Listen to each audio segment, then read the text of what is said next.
2024 बिसिनि लोकसभा चंमारिओ हाकतनि मन्त्री बखरक नरेंद्र मोदी जी 400 सिलाइबो गोबां आचुक थायो कप्लाय ओंगै हायनहाय फानाव फायफिनाय तै हास्तिओ बीजेपी कप्लाय ओंनाय तांसालो रामनगर विधानसभा केंद्रओ राजनगर रोंनकनि थुंखलाओ कायसा संसजाक पान्दाओ ककनारान थांतनि अबाहायनो साका हास्तिनि कचा मन्त्री अकरा हेकेबा साथां त्रिपुरा लोकसभा चंमारिनि कैंडिडेट बिप्लब कुमार देव आसालनि पान्दाओ मानजाखा स्नि रामनगर विधानसभा केंद्रनि बाई इलेक्शननि बीजेपी कैंडिडेट मेयर दीपक मजुमदार मंत्री सुशांत चौधरी पान्दाओ ककनाराना थांतनि मंत्री सुशांत चौधरी साका लोकसभा चंमारिओ बीजेपी कैंडिडेट बाचानाय रक गोबां बुधबाय कप्लाय ओंगै हास्तिओ हिस्ट्री स्नामनाय हनि साका সেই ধাঁচাতে পৃষ্ঠা প্রমুখ একটা গুরুত্বপূর্ণ ভূমিকা পালন করে থাকে এবং 2018 সালে এই রাজ্যের ঐতিহাসিক যে পরিবর্তন সংঘটিত হয়েছিল বিপ্লব দেবের নেতৃত্বে তাতে পৃষ্ঠা প্রমুখ একটা গুরুত্বপূর্ণ ভূমিকা গ্রহণ করেছেন। এটা আমাদের দেশের প্রধানমন্ত্রী মোদিজিও বলে থাকেন, আমাদের স্বরাষ্ট্রমন্ত্রী অমিত ভাই শাহ বলে থাকেন এবং আমাদের সর্বভারতীয় সভাপতি জেপি নাড্ডাজিও সেই কথা বলে থাকেন। যেখানে আমার পৃষ্ঠা প্রমুখ শক্তিশালী, যে বুথে আমার পৃষ্ঠা প্রমুখ শক্তিশালী, সেখানে ভারতীয় জনতা পার্টি শক্তিশালী। এবং দেখতে দেখতে সারা রাজ্যে 2018 সালের নির্বাচনের প্রাক্কালে পৃষ্ঠা প্রমুখরা যে ভূমিকা গ্রহণ করেছে এবং প্রতিটি পৃষ্ঠায় তারা যেভাবে সযত্নে কাজ সংগঠিত করেছে তার জন্য ত্রিপুরা রাজ্যে পরিবর্তন আমাদের অনেক সুবিধাজনক অবস্থায় আমরা চলে এসেছিলাম এবং সেই জায়গায় পৃষ্ঠা প্রমুখদেরকে একটা বিরাট ধন্যবাদ আমরা প্রদান করতে চাই। এবং এই রাজ্য ভারতীয় জনতা পার্টির সংগঠন সারা দেশে পৃষ্ঠা প্রমুখ হিসাবে যে সফলতা আপনারা এনে দিয়েছেন বিগত নির্বাচনগুলোতে, ত্রিপুরা রাজ্য ভারতবর্ষের অন্যান্য প্রদেশের কাছে রোল মডেল হিসেবে যেখানে দাঁড়িয়েছে। ভারতবর্ষের এমনও প্রদেশ রয়েছে যে পৃষ্ঠা প্রমুখ যে কনসেপ্ট কার্যকরী হলেও সফলতা আনতে পারেনি, কিন্তু আমাদের রাজ্যে আমার এখনো মনে আছে যখন আমরা কংগ্রেস দল থেকে ভারতীয় জনতা পার্টি দলে এলাম, এই পৃষ্ঠা প্রমুখ যে কনসেপ্ট চালু হয়েছিল তাতে করে আমাদের বুঝতে সময় লেগেছিল যে পৃষ্ঠা প্রমুখ জিনিসটা কি, তাদের ভূমিকা কি, তাদের কর্মকাণ্ড কি হবে। কিন্তু পরবর্তী সময় যখন আমরা বুঝে গেলাম ততক্ষণ কিন্তু কমিউনিস্ট পার্টির কাছে অনেক দেরি হয়ে গেছিল।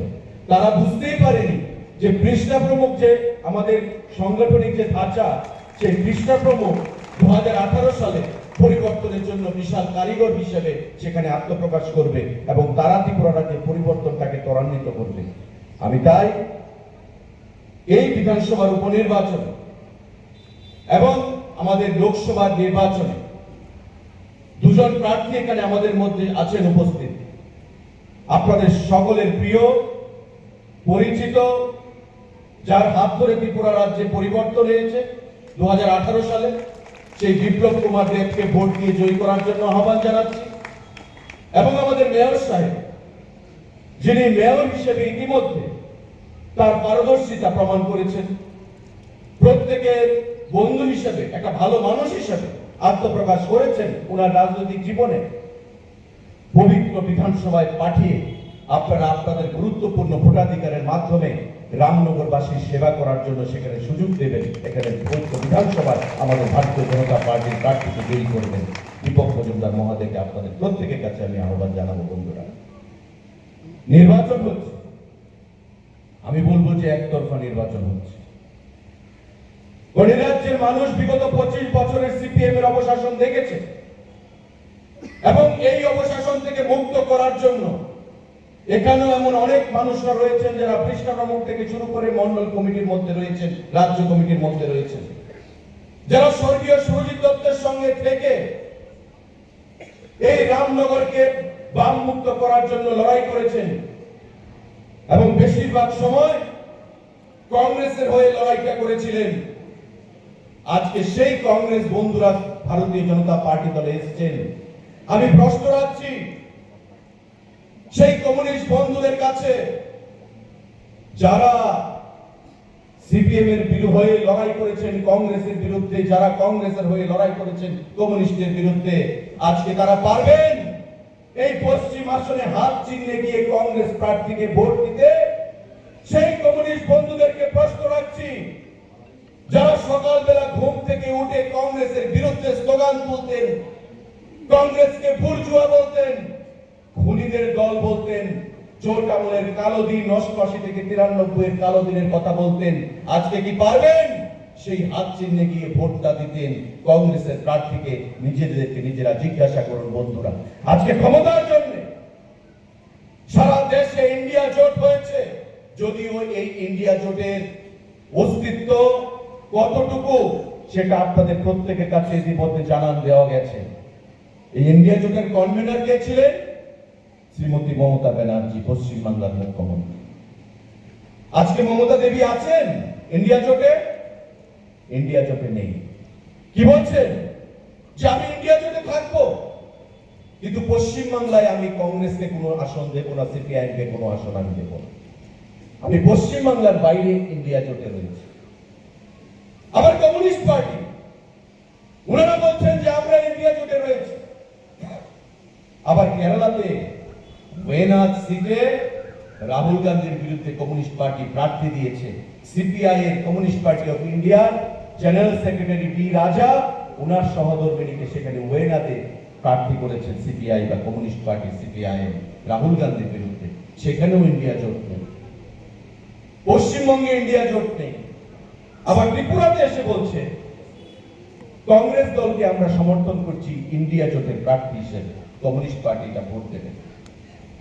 এই যে তাদের দ্বিচারিতা, যেটা বিগত দিনেও ভারতবর্ষের রাজনীতিতে আমরা দেখেছি, পশ্চিমবাংলার রাজনীতি দেখেছি, ত্রিপুরা রাজ্যের রাজনীতিতে দেখেছি, দিল্লিতে দোস্তি, ত্রিপুরা রাজ্যে কুস্তি, হাজারো কংগ্রেস পরিবার সর্বশান্ত হয়ে গেছে সিপিআইএম এর বিরুদ্ধে লড়াই করতে গিয়ে।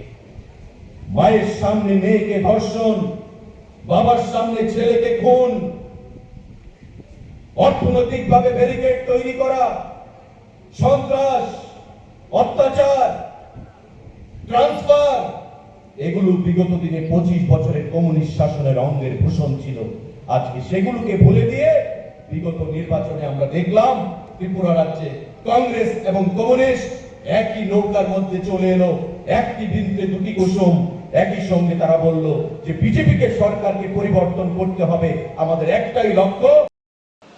তার জন্য বলি মেরে কার্যকর্তা পৃষ্ঠা প্রমুখ, রোদ্রে বিজেপিকে হিলাতে পারে না, বৃষ্টিতে হিলাতে পারে না, बीजेपी के कार्यकर्ता को तो हिलाते पारे से जनता, पब्लिक।